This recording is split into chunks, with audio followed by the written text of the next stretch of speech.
সাভারের পুলিশ চেকপোস্টে সিআইডির পরিদর্শন, মাত্র 5 মিনিটেই অপারেশন শেষ করে দুর্বৃত্তরা। একটা মোটরসাইকেলে 2 জন লোক, পিছনের লোকের হাতে একটা পিস্তল আছে, সে ফাঁকা ফায়ার করে এখান থেকে মোটরসাইকেল নিয়ে পালাই যায়। সর্বোচ্চ গুরুত্ব দিয়ে আমরা খুঁটিনাটি সবকিছু দেখছি, অবশ্যই এটি শনাক্ত হবে বলে আমরা বিশ্বাস করি। দায় স্বীকার করেছে আইএস, দাবি সাইট ইন্টেলিজেন্সের। ডিআইজি বললেন তথ্য সত্য নয়। আইএস এর কোনো সংগঠন বাংলাদেশে আছে বলে আমাদের জানা নেই। দেখছিলেন প্রধান শিরোনাম। সন্ধ্যার সময় সঙ্গে আছি আমি হাফসাতুন্নেসা এবং আমি সাজিদ রাজু। এবার অন্যান্য শীর্ষ সংবাদ। ব্লগার হত্যা ও হামলায় জড়িতদের গ্রেপ্তার দাবিতে স্বরাষ্ট্র মন্ত্রণালয় অভিমুখে গণজাগরণ মঞ্চের কফিন মিছিল, পুলিশের বাধা, স্মারকলিপি পেশ।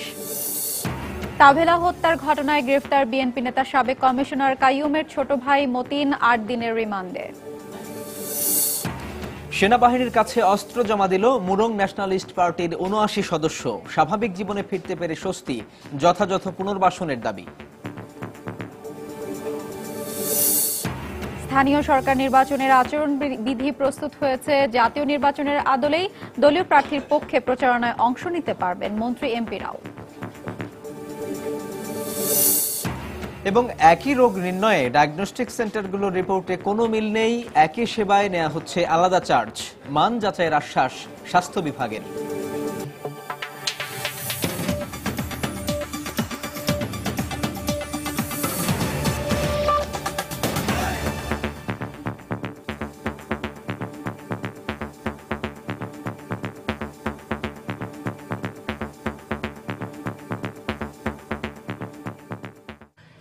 মাত্র 5 মিনিটেই সাভারের বারুইপাড়ায় পুলিশ চেকপোস্টে অপারেশন সম্পন্ন করে আনুমানিক 20 থেকে 25 বছর বয়সী 2 দুর্বৃত্ত চলে যায়। 5 পুলিশ সদস্যের উপর ঝাঁপিয়ে পড়ার আগে হোটেলে ঢুকে পানীয় পান করছিল এক হামলাকারী। ঘটনার প্রত্যক্ষদর্শীরা জানিয়েছেন সিনেমাটিক সেই অভিযানের এই তথ্য। এদিকে এই ঘটনার দায়ও জঙ্গি সংগঠন আইএস স্বীকার করেছে বলে দাবি করেছে ইন্টারনেটে জঙ্গি তৎপরতা পর্যবেক্ষণকারী প্রতিষ্ঠান সাইট ইন্টেলিজেন্স। তবে বাংলাদেশে আইএসের অস্তিত্ব নেই বলে আবারও দাবি করেছেন পুলিশের ঢাকা রেঞ্জের ডিআইজি।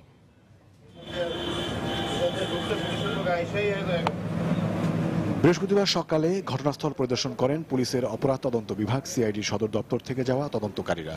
মাত্র 2 হামলাকারীর কাছে 5 জন পুলিশ সদস্যের হার মানা এবং হামলাকারীদের প্রতিহত করতে এলাকাবাসীর কারো এগিয়ে না আসা নিয়ে বিস্ময় প্রকাশ করেন কেউ কেউ। আক্রমণের পর যে শালবনে 3 পুলিশ সদস্য পালিয়ে যায় তার পেছনের বাড়ির বাসিন্দাদের সঙ্গেও কথা বলে সিআইডির তদন্ত দল। বাসিন্দাদের দাবি, এত আলোচিত ঘটনার পরও তারা সেদিকে যাননি। কুকুর অ্যাক্সিডেন্টে বড় গেলে তো মানুষ দেখতে যায় যে কি ব্যাপার, কি দেখি। আপনি গেলেন না? যে মানে সকালে ঘুমাইছে তো, মানে ঘুমের খুব ছিল, ঠিক আছে। পরে পড়তে এই পর্যন্ত বের হয়েছি, মানে লোকজন আইসে পড়ছে তো, লোকজন নাই তো আর যাওয়া হবে। সিআইডি তদন্ত দলের প্রধান জানালেন, সব দিক মাথায় রেখে সর্বোচ্চ গুরুত্ব দিয়ে ঘটনার রহস্য উদ্ঘাটনে কাজ করছেন তারা। আমরা আমাদের সর্বোচ্চ দক্ষতা, পেশাদারিত্ব বা যা কিছুই বলেন সবকিছু দিয়ে আমরা এটা তদন্ত করছি। আমরা আশা করি ইনশাআল্লাহ অবশ্যই এটি শনাক্ত হবে। এদিকে বৃহস্পতিবার দুপুর থেকে বন্ধ থাকা হোটেলগুলোর মালিক ও কর্মচারীরা ফিরতে শুরু করেছেন। এই হোটেল কর্মী জানালেন, পুলিশের উপর ঝাঁপিয়ে পড়ার কিছুক্ষণ আগেই এক হামলাকারী তার দোকান থেকে পানি পান করেন। আরেক প্রত্যক্ষদর্শীও হামলাকারীদের বয়স ও চেহারা সম্পর্কে ধারণা দেন। আমি বলতেছি রুটি নাই, ঠিক আছে, বলতেছে কি রান্না করছে, দেখে এইদিকে আসছে, একটা গ্লাস পানি খেয়েছে, এই জায়গা পানি খেয়ে যখন মাছটা হরাইছে তখন আমি মাছটা ফলো করছি, ঠিক আছে, এই নাকের এটা যে নামবা ওর হাতে শাড়ি দিয়ে আমার কিনে লাগছে, ঠিক আছে, বড় শাড়ি, ঠিক আছে, 2টা শাড়ি। পরে উনি পানি খেয়ে দিক দিয়ে বেরিয়ে গেছে। আমি দেখতে পাই রাস্তার ঠিক এই জায়গাটায় একটা মোটরসাইকেলে 2 জন লোক, পিছনের লোকের হাতে একটা পিস্তল আছে, সে ফাঁকা ফায়ার করে এখান থেকে মোটরসাইকেল নিয়ে পালাই যায়। কালারটা আমার যতটুকু মনে আসে ছাই কালার হোক, আর লোকগুলার বর্ণনা মনে করেন শ্যামলা, পিছের লোকটা আর কি লম্বা করে। এদিকে পুলিশ চেকপোস্টে হামলার দায় আইএস স্বীকার করেছে বলে ওয়েবসাইটে দাবি করেছে জঙ্গি তৎপরতা পর্যবেক্ষণকারী প্রতিষ্ঠান সাইট ইন্টেলিজেন্স গ্রুপ। আমাদের যে সমস্ত তদন্ত সংস্থাগুলো আছে, গোয়েন্দা সংস্থাগুলো আছে, তারা সকলেই এ ব্যাপারে তৎপর এবং আইএস এর কোনো সংগঠন বাংলাদেশে আছে বলে আমাদের জানা নেই। এদিকে ঘটনাস্থলের কাছেই ওয়ালটন অফিসের সামনে থাকা সিসিটিভির ফুটেজ সংগ্রহ করেছে র্যাব। তবে রাস্তা থেকে অনেক ভেতরে হয়, সেখান থেকে তদন্ত সহায়ক কোনো তথ্য পাওয়ার সম্ভাবনা কম বলেও জানান তারা। ওমর ফারুক, সময় সংবাদ, সাভার। ব্লগার ও প্রকাশক হত্যার সঙ্গে জড়িতদের গ্রেফতার ও বিচারের দাবিতে কফিন মিছিল করে স্বরাষ্ট্রমন্ত্রী বরাবর স্মারকলিপি দিয়েছে গণজাগরণ মঞ্চ। স্বরাষ্ট্র মন্ত্রণালয় অভিমুখে মিছিল নিয়ে প্রেস ক্লাব এলাকায় গেলে পুলিশের বাধার মুখে পড়েন গণজাগরণ মঞ্চের কর্মীরা। রাজধানীর শাহবাগে জাতীয় জাদুঘরের সামনে থেকে দুপুর 12টার দিকে গণজাগরণ মঞ্চের মুখপাত্র ইমরান এইচ সরকারের নেতৃত্বে কফিন মিছিল শুরু হয়। জাতীয় পতাকা মোড়ানো 6টি কফিন কাঁধে নিয়ে মিছিল করেন তারা। শাহবাগ থেকে মিছিল নিয়ে ঢাকা বিশ্ববিদ্যালয়ের টিএসসি সড়ক দ্বীপ হয়ে সচিবালয়ের দিকে যাওয়ার চেষ্টা করেন তারা। মিছিলটি প্রেস ক্লাব এলাকায় যাওয়ার পর তাদের আটকে দেয় পুলিশ। এ সময় হামলাকারীদের গ্রেফতার ও সব ব্লগার হত্যার বিচারের দাবি জানানো হয়। পরে ইমরান এইচ সরকারের নেতৃত্বে 5 সদস্যের একটি প্রতিনিধি দল স্বরাষ্ট্রমন্ত্রীর কাছে স্মারকলিপি দেন। স্মারকলিপি দেওয়ার পর ইমরান এইচ সরকার বলেন, সরকার জঙ্গিবাদকে প্রশ্রয় দেয় না, তা হত্যাকারীদের বিরুদ্ধে ব্যবস্থা নেওয়ার মাধ্যমেই প্রমাণ করতে হবে।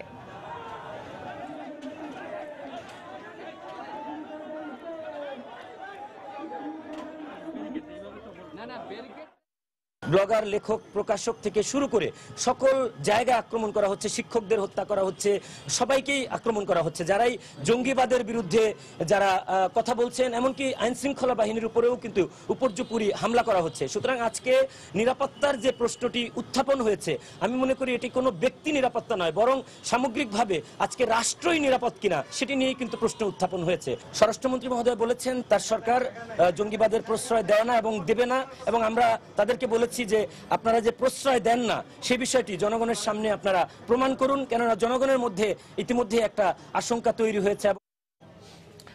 তাভেলা হত্যা মামলায় গ্রেপ্তার বিএনপি নেতা ও সাবেক ওয়ার্ড কমিশনার কাইয়ুমের ভাই এম এ মতিনের 8 দিনের রিমান্ড মঞ্জুর করেছেন আদালত।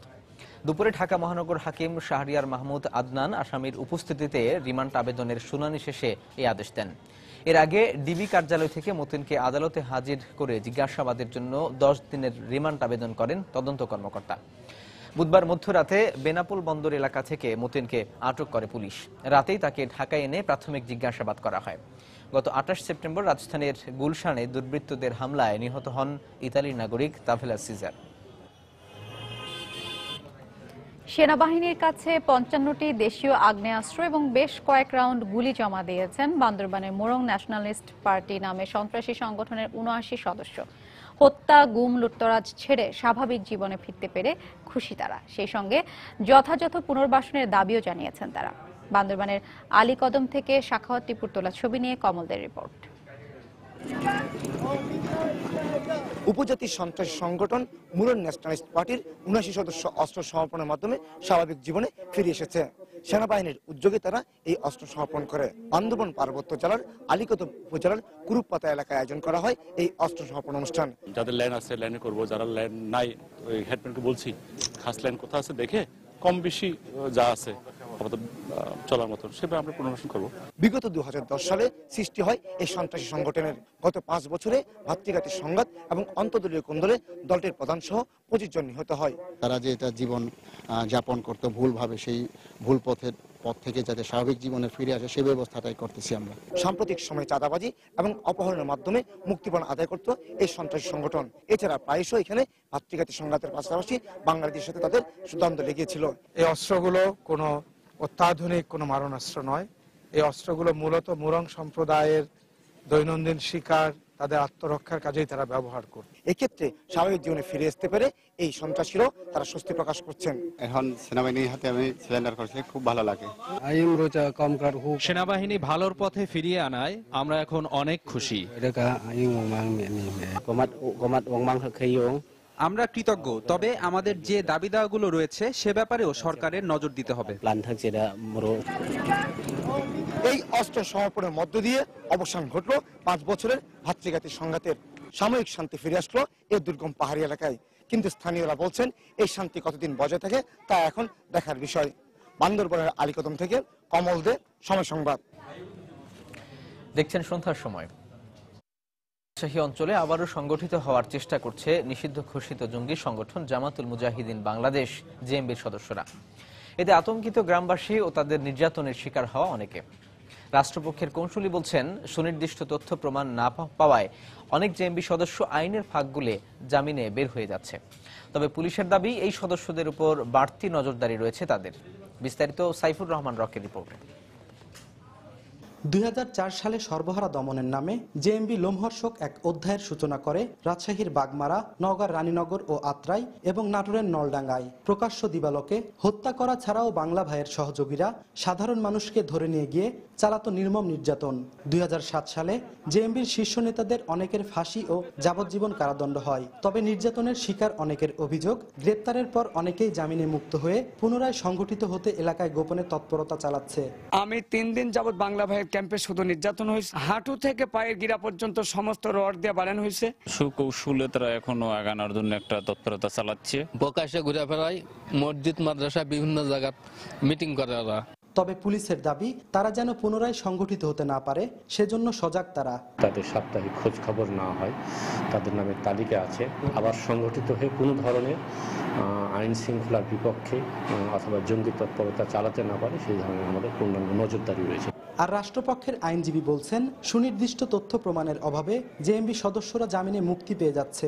সাক্ষীরা সাক্ষ্য দেয় বিচারকের সামনে, সেই জায়গায় যদি দেখেন যে কোনো জায়গাতে হয়তো ডাইরেক্ট এভিডেন্স পাচ্ছেন না, বিচারক তো তখন হয়তো জামিনের ক্ষেত্রটা তৈরি হলে এই ক্ষেত্রে জামিন দিতে পারে।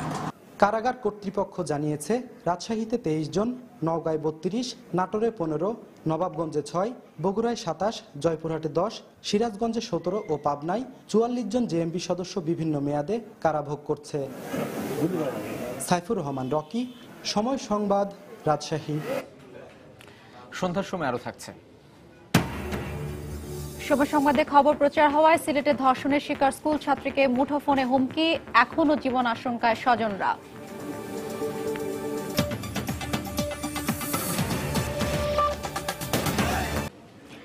একই রোগ নির্ণয়ে ডায়াগনস্টিক সেন্টারগুলোর রিপোর্টে মিল না থাকায় বিভ্রান্তিতে পড়ছে সাধারণ মানুষ। পাশাপাশি একই সেবার বিপরীতে এক এক প্রতিষ্ঠান আদায় করছে এক এক রকম অর্থ। কোনো কোনো ক্ষেত্রে প্রতিষ্ঠান ভেদে এই পার্থক্য কয়েক গুণ। সেবা মূল্য সর্বসাধারণের জন্য সহনীয় মাত্রায় আনতে একটি জাতীয় পদ্ধতি নিরূপণের পরামর্শ বিশিষ্ট চিকিৎসকদের।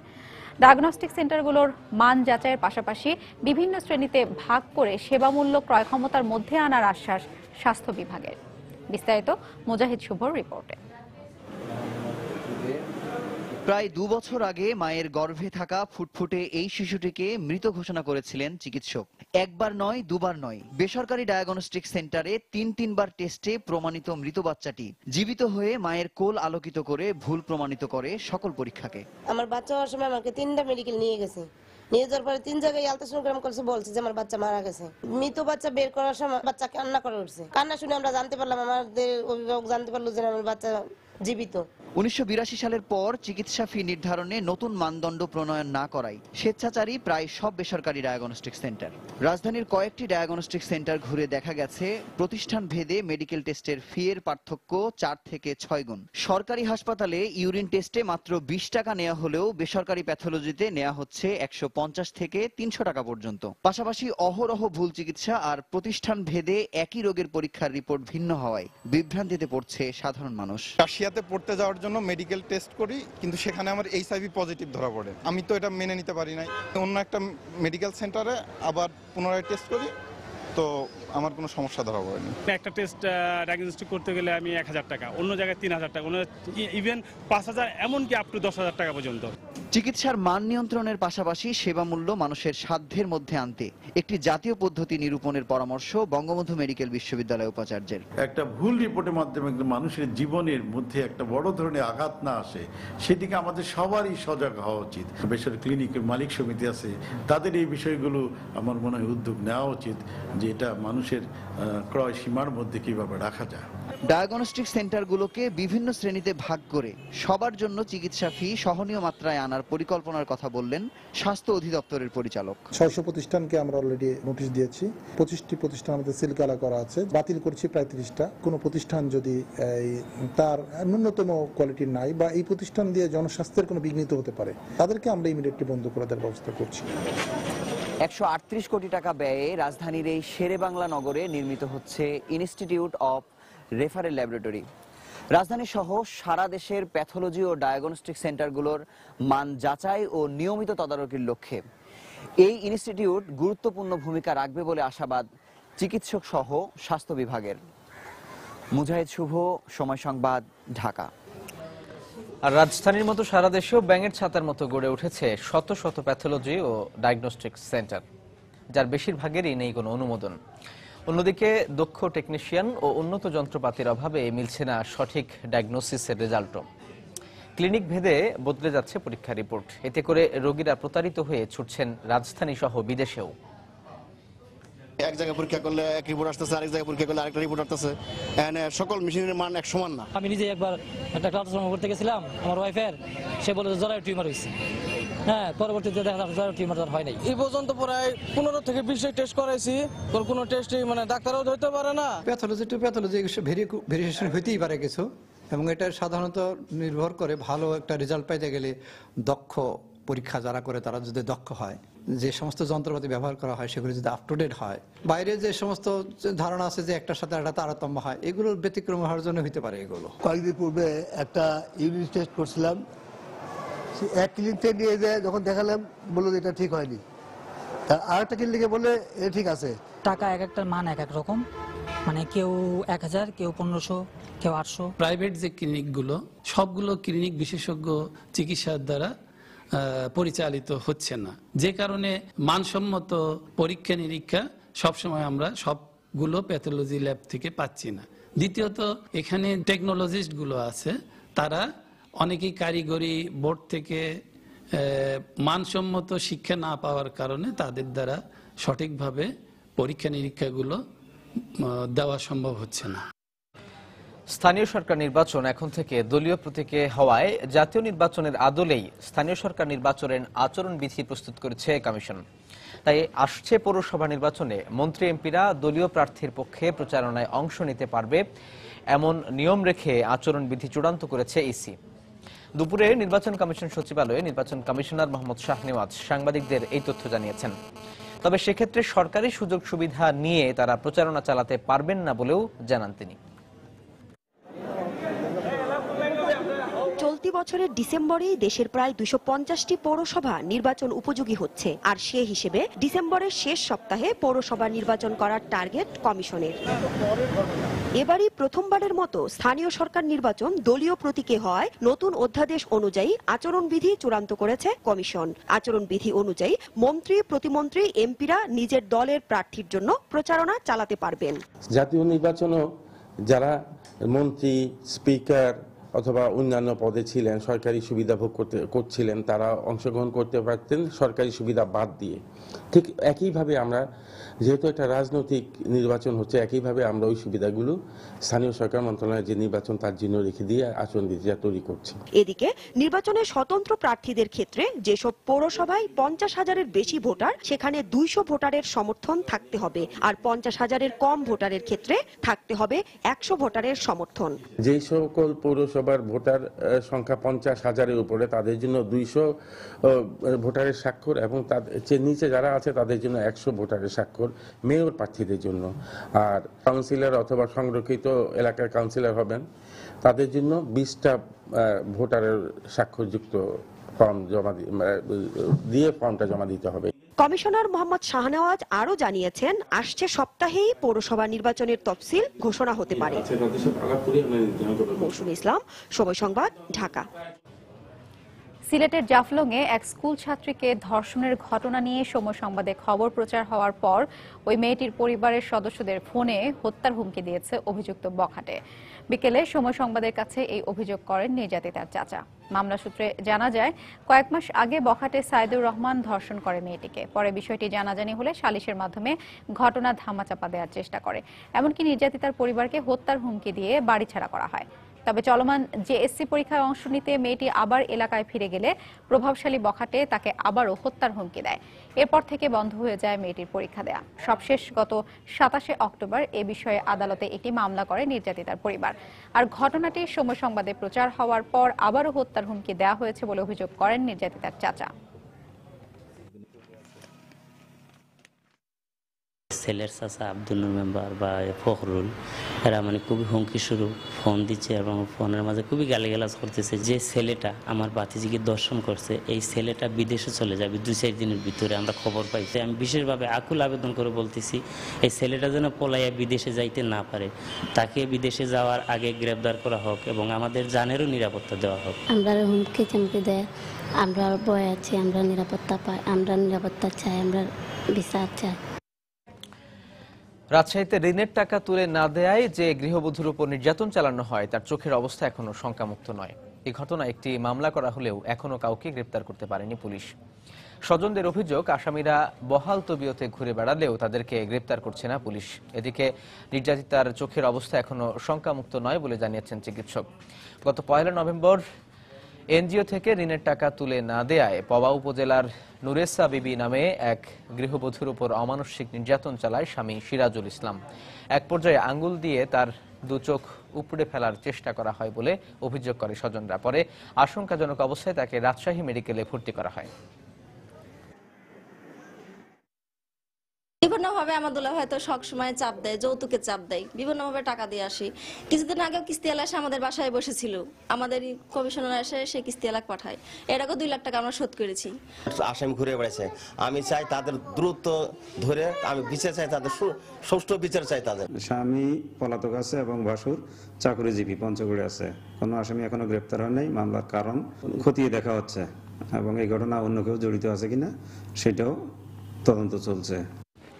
সৃজনশীল নাট্যচর্চায় একত্রিত হই স্লোগানে রাজধানীতে শুরু হয়েছে 3 দিন ব্যাপী 7ম জাতীয় নাট্য কর্মশালা। অনুষ্ঠানটি আয়োজন করেছে নটরডেম কলেজ নাট্যদল। দুপুরে নটরডেম কলেজ মিলনায়তনে নাট্যদলের আজীবন সদস্য ও 21 পদকপ্রাপ্ত গুণী অভিনেতা ডক্টর ইনামুল হক এই কর্মশালা ও উৎসবের উদ্বোধন করেন। নাট্য কর্মশালায় দেশের 50টিরও বেশি শিক্ষা প্রতিষ্ঠানের শিক্ষার্থীরা অংশ নিচ্ছেন। মূলত নাটকের মাধ্যমে নিজস্ব সংস্কৃতিকে সবার মাঝে ছড়িয়ে দিতেই এমন আয়োজন বলে জানিয়েছেন আয়োজকরা। কর্মশালায় নাট্যাভিনেতা গাজী রাকায়েত, আবৃত্তিকার মাহিদুল ইসলাম সহ দেশের স্বনামধন্য শিল্পীরা শিক্ষার্থীদের প্রশিক্ষণ দেবেন। নাট্য কর্মশালা ও উৎসবের মিডিয়া পার্টনার সময় টেলিভিশন।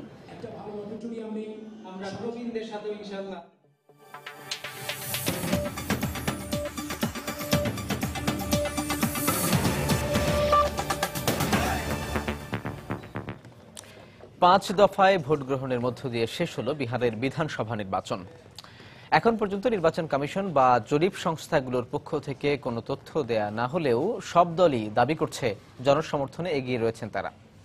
স্থানীয় সময় সকাল 7টা থেকে ভোট গ্রহণ শুরু হয়, একটানা চলে বিকেল 5:30টা পর্যন্ত। নির্বাচন কমিশন জানিয়েছে এবার 56% ভোটার ভোট দিয়েছেন। 827 জন প্রার্থীর ভাগ্য নির্ধারণ করতে মোট 14,000 ভোটার ভোট দেন। আগামী রোববার ভোটের ফল প্রকাশ করা হবে। ভারতীয় রাজনৈতিক বিশ্লেষকরা বলছেন এই নির্বাচনের একটি বড় প্রভাব জাতীয় রাজনীতিতেও পড়বে।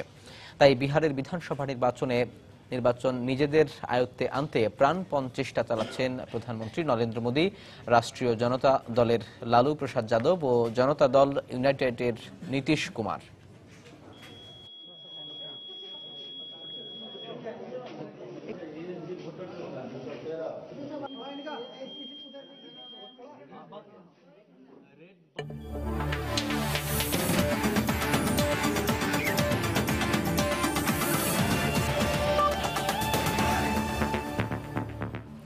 বিসিবি একাদশ ও জিম্বাবুয়ের প্রস্তুতি ম্যাচের খবর।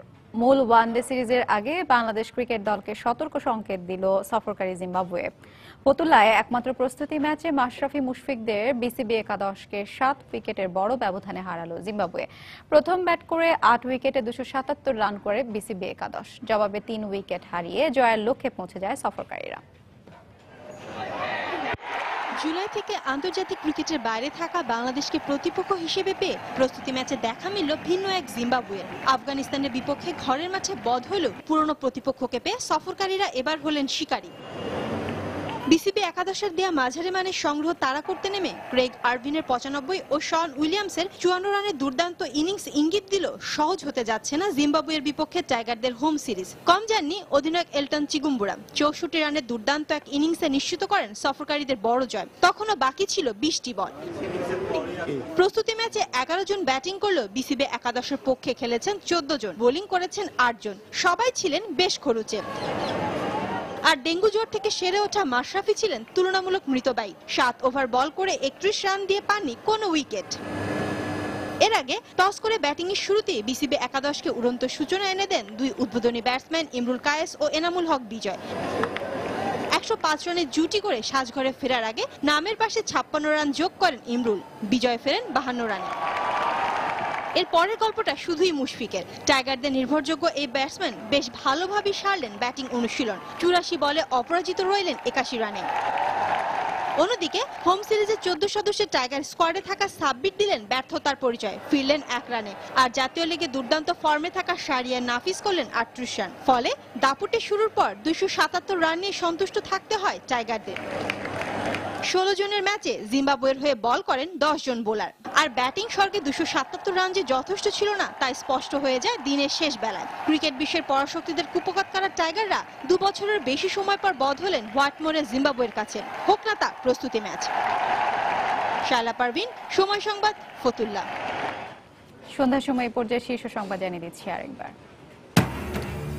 সাভারের পুলিশ চেকপোস্টে সিআইডির পরিদর্শন, মাত্র 5 মিনিটেই অপারেশন শেষ করে দুর্বৃত্তরা। দায় স্বীকার করেছে আইএস, ডিআইজির অস্বীকার।